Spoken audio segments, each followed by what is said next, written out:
So, hello there.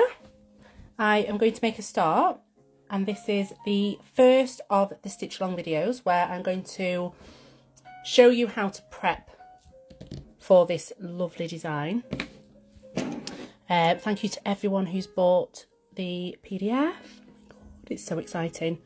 And here it is. I'll show you a little snippet of what we're going to be working on. So this is a half finished one. You can see here all the lovely different stitches, and this is what we're going to be doing.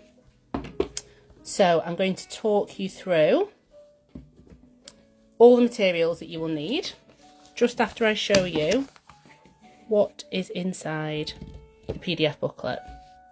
So this is what you get when you download the pattern, which is available on my website. You get the lovely front cover and a lovely welcome page, and this tells you all the dates that we are going live on. As you can see here, it says it starts on the 14th, which it does. This is when the first live is happening, where I teach you the stitches. But here, Friday the 11th, which is where we are now, with this is a prep video. So this will be saved to YouTube and on Instagram, so you can catch up. No rush to do it now. You'll have the weekend to prep as well. But yes, in your PDF, this shows you everything that you need to get going. So here we are, materials. So I'm going to show you the materials that I've got here. So first of all, you are going to need some lovely white fabric. I like to use cotton. I don't want anything that's too thick or anything that's too thin that you can see completely through, although I will show you how to thicken up your fabric or your working fabric. If you bought the kit, or if you do want to buy the kit, I do have some printed PDFs with a pattern, printed fabric that already has the pattern on. The lines are quite thick, but don't worry, we're going to be stitching over these, and we'll find ways of covering them so they're all completely done. So that's inside your kit. Also have lovely 8-inch hoop. So you will need one of these. Doesn't matter if you use bamboo, doesn't matter if you use a plastic one. I like to use these Elversea beach hoops. You will also need, if you haven't bought the kit and you're working on plain fabric, or you want to work on plain fabric after and create another one, you will need a means of transferring your design. So here you can see we've got a water erasable pen. If you're using darker fabrics, a chalk pencil. Erasable gel pen you can use as well. You can also use a straight up pencil. Pencils work really well as well. And you can also use, if you like to, I know that somebody who's joining us today likes to use Fabri-Solvay. So I'll talk you through those different ways. You will also need some beautiful embroidery thread. Now you can use any colours. Within the kits I've put a mixture of different colours. I've put some pinky purples, some nice yellows and oranges, some greens. And because we are working on the sky, hello there! Oh, it's so lovely to have you here as well. We definitely want a blue, we definitely want a white and a lovely yellow for the sky. But down here you can do any colours you like. You can go with anything you like. So we will need these here. And you can use any make of embroidery thread. My favourites are DMC. There's some beautiful independent brands as well. One of which is Tom and Lily. Those are hand-dyed threads. They're gorgeous. You can use plain cottons or you can use pearl cottons. It really is up to you. You can use any threads that you like. You will also need embroidery needles. My favourite ones are John James, and I've put 2 different sizes within the kit. I've put a 1 and a 3, I think I put in there. But you can also have a mixture and use the ones that you're most comfortable with. Hi Beck! I like to use a needle threader. So there's 2 different types there. We'll use more of these next week when we actually do the stitching. So today we're just doing the prep. A stitch ripper, because sometimes we do make mistakes with stitching. Sometimes we stitch something and want to change our minds. Take it out and rethread and restitch. And then I just put some beads in as well, because they're always fun to kind of add a little bit of sparkle. You don't have to use beads. Hi, Beck. These are seed beads. You can use bigger beads. It's just a nice kind of addition to hand embroidery, I think. So we've got some beads in there as well. You will also need some embroidery snips. Nice and sharp. Any snips will do. If you have paper scissors at home, they will be fantastic as well. Everything works quite the same. But snips for cutting your threads, you do get a nice, neat end on them. And the sound is nice. Okay, so let's have a look through my list of things to make sure I tell you about. So I did want to tell you about the Fabrisolver, didn't I? So I'll tell you about this first, because I'm not using Fabrisolver for this one. Oh, I'm so sorry. Yeah, confused about the time zone. So I'm in the UK, and it's actually 5:10 in the afternoon here. So yeah, people be in different time zones. So I'm imagining some people might be up having breakfast. Some people might be finishing work on a Friday. So yeah, it's quite interesting really. You'll have to let me know what time it is for you. I find it fascinating that everyone's at a different time of the day, or people at different times of the day. So Fabrisolver. Fabrisolver is great. These are what people use for stick and stitch, and they are a fantastic way of transferring your design without having to trace. So let me show you. You will use from your PDF your template, okay? And you will print this template not on paper. You will print it onto your Fabrisolver, okay? And it's noon there, so it's 12 o'clock, so it's lunchtime for you. Oh, wow. So you will print it onto your Fabrisolver, and you can see the texture of the Fabrisolver. That's the front, and that's what you'll print your pattern onto. And the back is like, it's almost like, it's not in focus. It's almost like the back of, you know, plasters. I don't know what you call them in the States. But you peel that away. Let me peel just a corner away because it won't affect it too much. Okay, so once you've printed onto your Fabrisolver, you peel it away. So you can see it's almost, it feels like a fabric. That's got your pattern on it. You stick that onto your fabric, stitch all your stitches on, and then you wash your fabric at the end once you've finished, and all of this will disappear and leave just your stitches on your fabric. So that's another way that people like to do it. If anybody is doing it with Fabrisolver, feel free to share, and I will upload that to my story so people can see what I mean. But most people might have used Fabrisolver before, but it's a nice way, another way of transferring your design. Okay. So colour palette, we've just spoken about the colour palettes. And then we're going with the tracing. So in your PDF, you've got the tracing, how to trace. You've got there how to DM me. So all the information is in this lovely booklet that you get with your PDF. And you get the pattern as well. So I'm going to show you how to transfer your design if you haven't got the kit and you haven't got fabric printed. So here we go. Here's one I prepared earlier. This is what we want to aim for. And you want it to sound like a drum. So you're going to get your plain fabric and you're going to separate your two hoops like that. And you're going to put your full hoop on the bottom. Now I like to liken things to foods and drinks. So we're going to make a sandwich. So this is brown bread. This is our cheese in the middle. And you want to make sure it's central. Like that. And then you're going to put your other piece of bread on top. And that's where I literally, that's what goes through my head whenever I set up an embroidery hoop. And you're going to push it down now. Because I've got fabric in the middle, it's a bit harder to do. So I'm going to loosen it off a little bit at the top. And I'm going to push it down.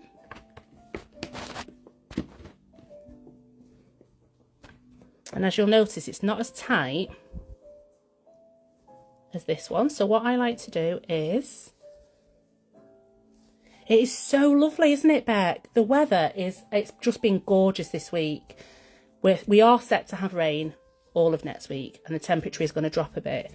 But it does seem quite unusual. Like we've still got the really pink blossom trees and they look like pom-poms, you know, on the trees. It's absolutely gorgeous. It's like one of my favourite times of the year. But it is unusually warm. It's very warm. The sun is actually creeping round to the front of my house at the minute. and it's shining just on my legs, and I've got black leggings on and it's very warm. But it's so beautiful. It's gorgeous. The birds are singing like mad today as well. So I think it's kind of confused the birds as well. But I think on the news for the UK, it did say that for the first time in a long time, the whole of the UK wasn't covered by a cloud on satellite images, which is really, really cool. So there we go. So then once you've done that, you're going to tighten it back up again, and you want it to sound like a drum, like that. Now, this is how I transfer my designs. I want to make sure that I've got the lip of the fabric just poking out so it's sticking up. You see how the fabric's just sticking up slightly from this hoop. So I'm going to push it through just a little bit more, and I'll show you why I like to do that.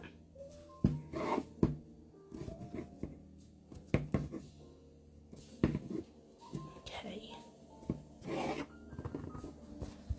Oh, one thing I forgot to show you that you will need as well for this stitch along is, if you haven't got the printer fabric, watercolour paints or watercolour pencils to add colour to the background, and I'm going to show you how to do that as well. Pop those out of the way just for now. So this is how I transfer my designs. So this goes for if I'm doing a commission, if I'm working on a kit and designing it before I get the fabric made up. This is how I design. So this is exactly what I do. So I'm going to put the pattern down flat on my fabric, and because I've put the fabric in the hoop like this, and I've also added that lip, that will lie flat on top of my printout. So I'm going to turn that over, and you can see it directly through there. Now, if you are using a thicker fabric and you're struggling to see the pattern through it, you can use a little bit of tape your pattern to the window. As the sun shines through, it shines through the paper. You hold your fabric up and you can trace through it that way. It does ache your arms a little bit. You can also use a light box. So you would put it underneath your work. There we are. And that helps you to trace your design. So you can see it is a lot brighter doing it that way. Another way people do it is Pyrex dish. I don't know whether you know Pyrex in the States. So it's like the glass oven dishes. If you were to put this on top of a glass oven dish and put your mobile phone underneath with the torch on, it would create a little light, or even like a torch, a head torch you can put underneath, so you can make your own little light box. So once we've got our pattern ready to trace, you can use any of these methods. So you can use water erasable marker for patterns that you're not going to have to use water on. Now, because we're using watercolours and watercolour pencils on this one wouldn't be the best for this type of design, but you could use it if you're going to add the colour afterwards, which you can do if you're going to use watercolour pencils. You can use a pencil. With pencils, you do have to be more careful because the marks won't come out afterwards, but don't worry, it won't do with this fabric either. So a pencil would be absolutely fine. If you're not dyeing your fabric with paints or watercolour pencils, and you're, say for example, you're using a green on the bottom and overlaying it and using a blue on the top for the sky, you could use a chalk pencil, or you can use an erasable ink pen. This is always my go-to. So with an erasable ink pen, it is an inky pen. I'll show you on this paper. I know a lot of people would have used these before. So you can write with them as normal, and then when you use heat over the top, it disappears. It can leave a slight kind of yellowish kind of mark, but the majority of it all just disappear. I did have somebody who went on holiday, traced their design before they went away, and they put it out in the sun and it disappeared in the heat of the sun. If you want to bring your pattern back, just pop it in the freezer and the cold will bring the pattern back, which is a really handy tip. So you are going to make sure that you've got your hoop and your pattern central. You can move it around because it's going to stay still. This is the advantage of using this method as opposed to the window, because if you're not going to the gym, your arms might ache a little bit. And then you're just going to start to transfer your design over. I'm not going to do all of this today because it will get very boring with you watching me do this. Feel free, if anybody has any questions at all, any queries, just to pop them. I've just bought the Frickson marker pens. Yeah, they are great. So Frickson also do some that are like a felt tip, a bit like an end, like that, in different colours. So say, for example, you wanted to mark out the sun. You could use the yellow Frickson pen for the sun. You could use the blue one for the little clouds up here, as you can see. The little skylines here. So yeah, they are great. Frickson are fantastic. And Amazon is a great place to buy them from as well. So I'm just going to gently trace my design over. Like this. And you can take your time tracing. So if I take that off now, I can find where I was before because I can just manoeuvre it around. There we go.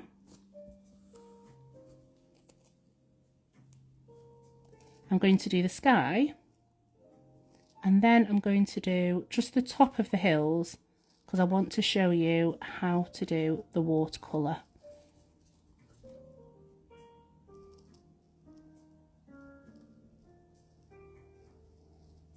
I'm concentrating, so I've gone a bit quiet here.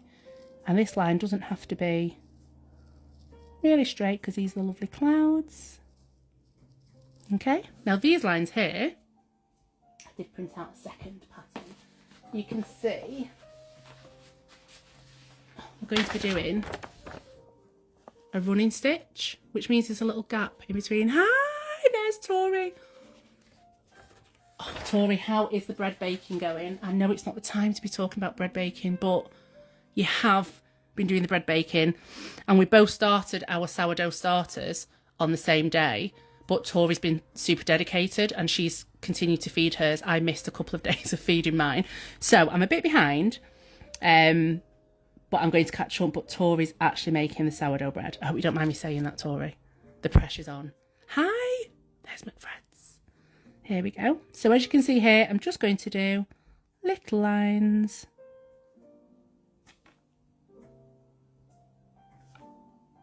And don't worry about getting this exactly right. It's totally okay. You're going to trace. You might want to do longer lines than what I've done here. You could mix it up with some shorter lines, some longer lines, or you can just trace it as it is. Here we go.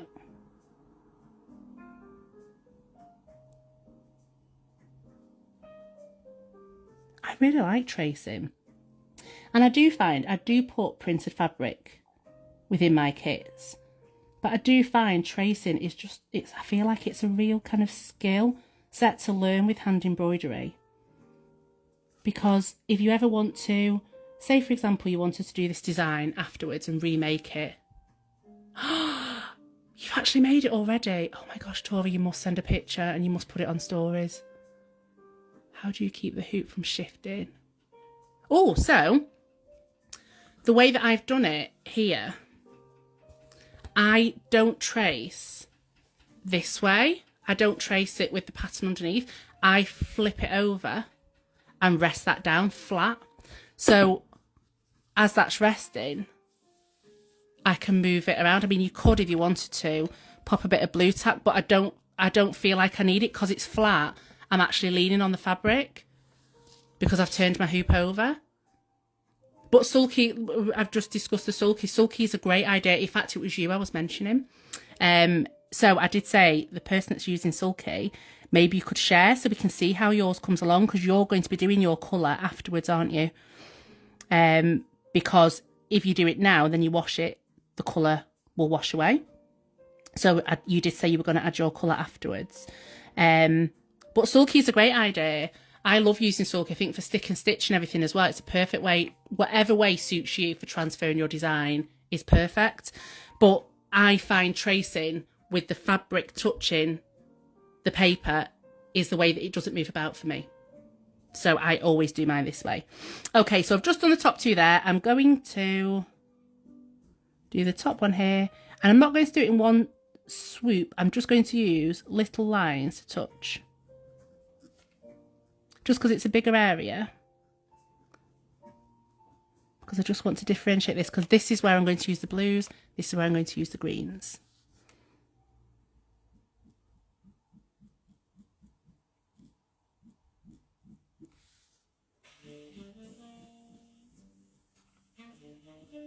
There we go. Now you can see it gets really tight here. What you could do is, I've actually used a credit card before,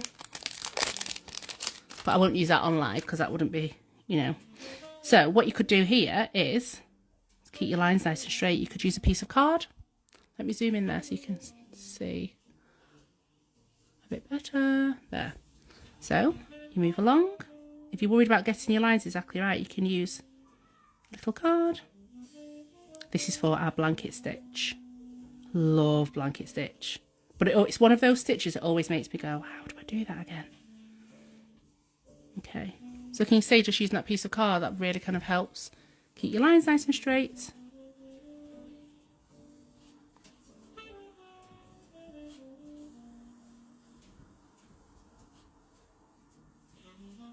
Okay. But you can just use, this is probably the trickiest bit to transfer, is the blanket stitch lines, because they are close together, but they do look lovely. Look, that's for those ones there, so you can see how close together they are.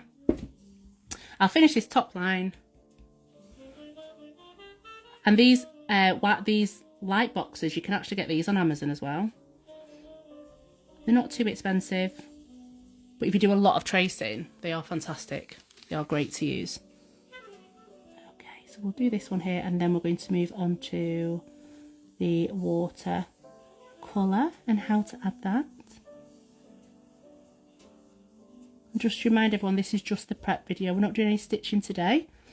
We're prepping, and you can come back, pause and re-watch the video for the tips. There, so you can see I've done that top line there. And then this one here.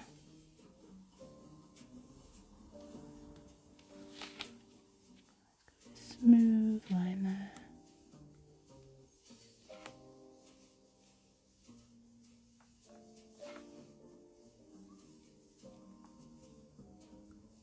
There we go. Okay, so from here, I'm going to show you how we can use, I've broken two, oh no, how have you done that? Like dropping them? You drop the light pads? Some people, and I'm not saying you should do this, but some people use their iPads or even their MacBooks and turn the screen around. It makes me laugh every time. Whenever they tell me they've done that, I'm like, oh my God. But yeah, I'd rather spend like £20 on a light box than use my laptop. Right, so we're going to turn it off. So here's a little bit of the tracing that we've done there. So you can see it does take a while. So having it with your hand on a window does take a while. Having it like this, it is dark enough for you to be able to see through. Okay, let's go with watercolour. So here we've got some watercolour paints, and I love using watercolour pencils. You could even use standard colouring pencils, but watercolour pencils are a little bit softer. They are softer, like you can see. You can actually draw on your finger. They are much softer. Where is the design? Here. So I used watercolour pencils for my new kit, and I've just mixed the colours, you can see. So I used different blues to mix the blues at the back, different greens in there, and just coloured in the background, and that was all with watercolour pencils. I didn't use, I have no idea, not doing. I have not used water on this fabric. I have just used watercolour pencils straight onto the fabric. So had I used the water like this, the paints like this, I would have had to have used water to get the colour out. But I'm going to show you both ways. So here is a hoop, another hoop. Let's do a little square. And we'll add some colour into there. And we'll add some colour into there. And let's split it in two. There and there. Okay. One of the tips I've got, not dropping them. Oh no. Okay, let's twist this back on. So this, they're dead cheap and they're so quick and easy to use. They are a little paintbrush. Someone's reversing outside. And you can actually add water into them. So it's a really nice way of kind of controlling how much water you use. You give them a little gentle squeeze. Let me see if you can see that on there. Give it a little gentle squeeze and you can rub it onto your fabric like that. So those are really good. You can also just use plain water in a mug. There we are. So let's use some of the colours. So say for example we were doing the hills. So on here I did the colour on my iPad, which printed onto the fabric, and I've done like a bit of a mottled colour. So let's see how we can achieve that with the pencils. So just like as if you were painting or colouring on paper, you can mix your colours in. And this way you wouldn't need to use water if you didn't want to. So I'm going to go a little bit darker at the top, and then I'm going to add some lighter green. Sorry, the camera's moving when I do that. And here's the sun. The sun's coming round, so it does look a little bit. Can you all see okay? The sun has come round, so it is a little bit more difficult to see. Let me try this way. So I'm going to add a little bit of green, a lighter green in here. And then we'll go over again and we'll use an even lighter green. So then the top of the hill has just got a little bit more detail in.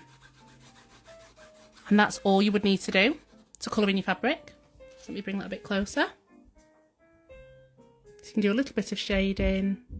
You can see, okay, yeah, the sun comes round at around about tea time. And in the UK, the clocks have just gone forward.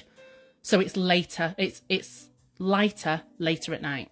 So the sun, but we do get lovely sun at the front. And if you wanted to add a little bit more texture, you can add some lines in here. And we'll add some more. This one.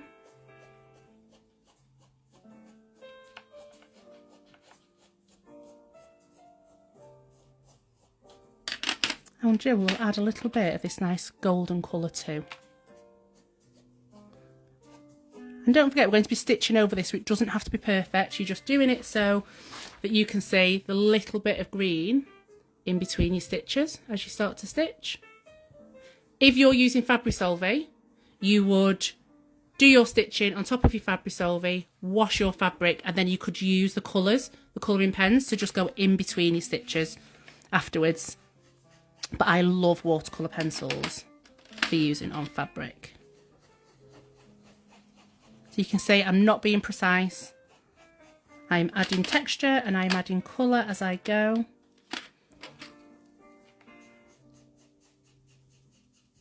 There. And we're going to go with the colour on the sky. So you can see here again on my iPad when I did it for my fabric, it's just mottled, so I used a different pen, a mottled pen, so I did the background in one solid colour and then used a mottled pen to paint over. I used a mottled rubber to take some of the colours out, so this was all done digitally. But if we were doing it with the pencils, I might start with colour like this on the bottom, and then a slightly lighter colour in the middle. I'll hold this higher up as well so you can see.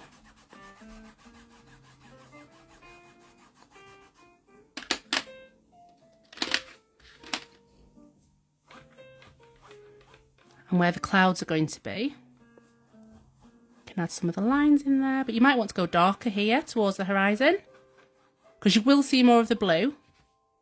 As you can see in here, you will see more of the blue, because on the finished pattern there's a lot more empty space. So just depending on how dark you want it. So if you do watercolour pencils, it's probably best to do the Friction pen tracing method. Yes, I would say so. Because it can come back. You're not going to use, don't use hot water because that would make the pen disappear. But you could also use pencil. Pencil's more of a permanent option as well. So you could use pencil. I wouldn't use water erasable marker because that will disappear. You can also get, which I tend not to use, water erasable markers, but you can also get air erasable. But I feel like you're against the clock with an air erasable pen because eventually, over time, it will just disappear. So say, for example, you've got a beautiful pattern that you want to make, a design you want to make, and you've done it in an air erasable pen. It's almost like having an alarm clock because eventually that will disappear, and if it disappears, it's not coming back. So I do tend to stick with my go-to, which is heat erasable. If you wanted to use Fabri-Solvi, you could do, and I would use the pencils for colouring in the sky afterwards. You can always go, for example, look, this is done here. So if I wanted to add a bit more blue underneath this cloud here, I can just shade underneath. So it's easy, as you can see. So if you use Fabri-Solvi, this would be on white fabric now because you've washed the Fabri-Solvi away.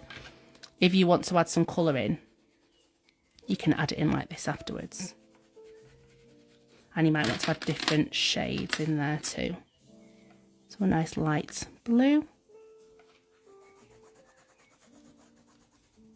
But it would be more difficult with watercolours afterwards because you've got to wet your fabric. The colours might bleed into it. So if you're using Fabri-Solvi, I would use watercolour pencils to colour in your fabric and in between afterwards. And you don't have to be really neat. It's just filling in those gaps, but you can see there it's just gone a little bit darker with the colour.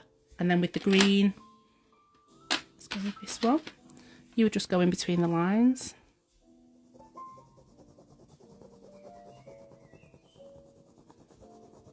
And this is quite nice because then you could do, this could be one field.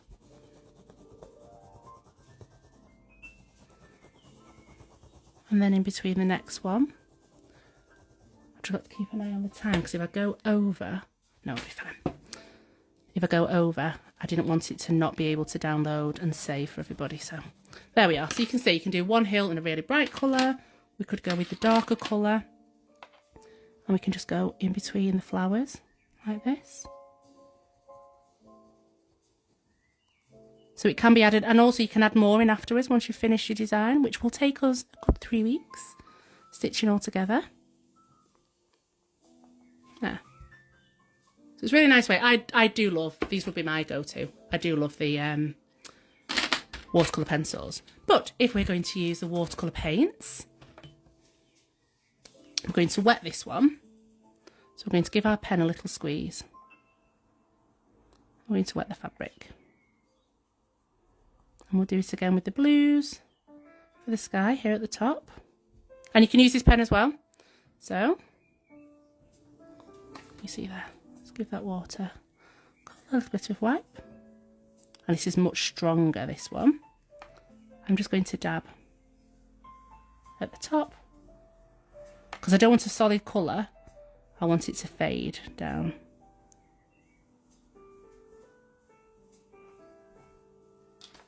So you do have to be more precise with the paints, but you do get a more vibrant colour. So it depends what you want.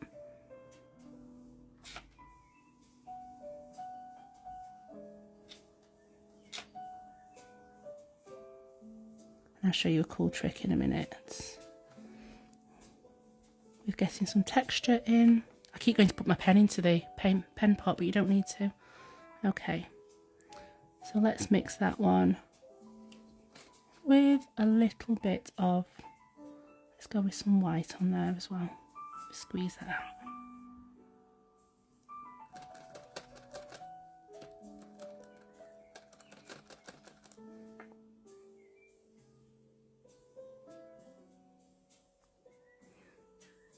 And I'm going to put a few spots of blue down here. Just so we've got that dappled texture. And what you can use on the sky is a little bit of salt. So very quick before it dries. I'm going to sprinkle that salt on. And you'll see that the colour will run up into the salt. So we're going to leave that to dry a minute while we do the grasses at the bottom. And for this, I'll show you, in case anyone's just using a standard paintbrush. Let's wet that again. Now don't forget, because this is wet and this is wet, they will bleed into each other. So I'm just going to start at the bottom. It might be an idea to do either the sky or the grass first, especially if you're working up towards the horizon here. So let's do the bottom here.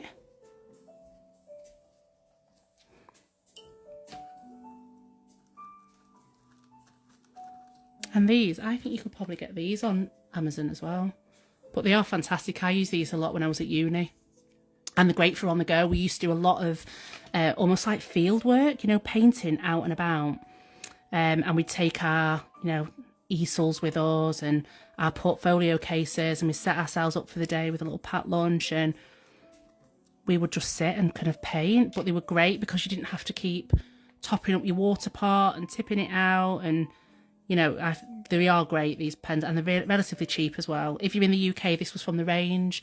I imagine in the US they'd be from like Hobby Lobby. Is that what you call it, Hobby Lobby? But Amazon, I'll see if I can find a link on Amazon and share those. But don't make this an expensive project for yourselves. It doesn't have to be. It's just an alternative to using just a standard paintbrush. Okay, and then we're going to add a little bit of the lighter colour in as well.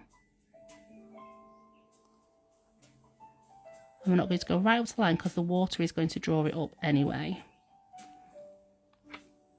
Let's just put a little bit of brown in there as well at the bottom. You can get the one Amazon. Oh, brilliant! Oh, brilliant! Oh, fantastic! I mean, Amazon is great, isn't it, for quick on the go. That's great. But yeah, those pens are fantastic, and you will always use them as well. They're great for kids as well. So if kids were, anyone that's got children, if you're out and about, we used to do painting with them outside. So we're like, right, let's fill up your pen and let's see if you can write your name outside on the flags. We call them flagstones. I don't know what you call them in the US, like flagstones, the concrete outside. And you could see, we could write your name, or we could draw butterflies, and it'd all disappear in the sun. So it's really kind of cool for playing with. There we are. And you can also let this dry, and you can add more colours. You can add more layers. You can add textures to them as well. You could do a mix of watercolour paints and a mix of the pencils as well, if you wanted to. But there we go. And let's add a little bit of yellow in there as well. There we go.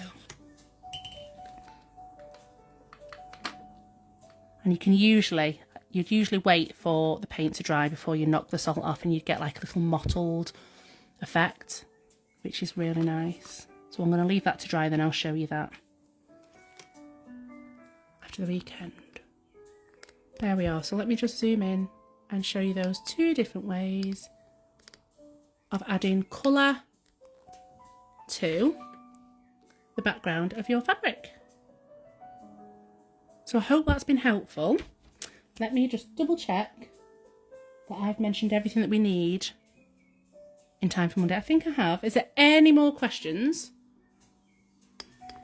in terms of the prep for the hoop on Monday? Do let me know.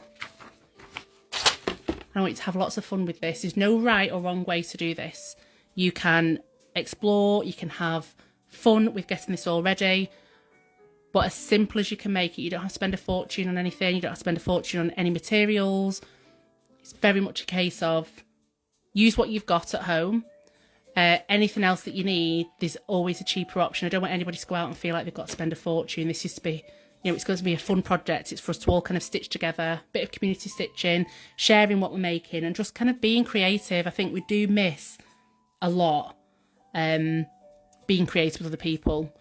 So yeah, I want you to really kind of take a step back, be really chilled about it. Any questions at all within your booklet, you've got all the details to contact me.